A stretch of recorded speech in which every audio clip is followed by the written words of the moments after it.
Hola amigos, buenos dias! Kumusta kayong lahat? At alam ko yung iba dyan, meron ng Christmas decoration. Ako ngayon palang gagawa. At wala tayong masyadong budget para bumili ng Christmas tree. At higit sa lahat, every year gumagawa ako ng DIY lang. Kaya ngayon, gagawa ako na ang gamit itong mga kawayan. This is bamboo sticks. And I don't have a plan kung paano gawin. So, bahala na kung ano ang magiging resulta. So, tingnan natin kung ano ang kalalabasan.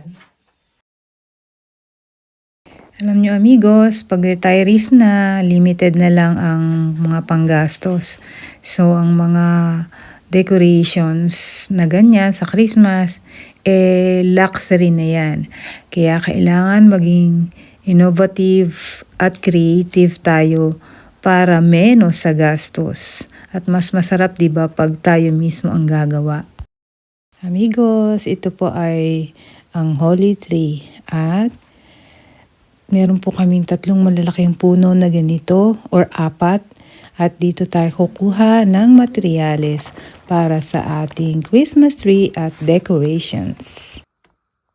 Amigos, ito na ang aking ginawang simpleng Christmas tree na yari sa kawayan. At ang mga recycled na materials, ang balls, the lights, at saka yung string. Pero ang dahon po ay sariwa. So ang motif lang nito ay white, red, and green.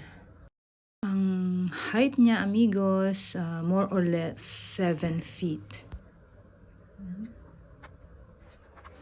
So yan, ito, nakikita niyo yung kawayan. Diba? So meron siyang lagayan na regalo underneath.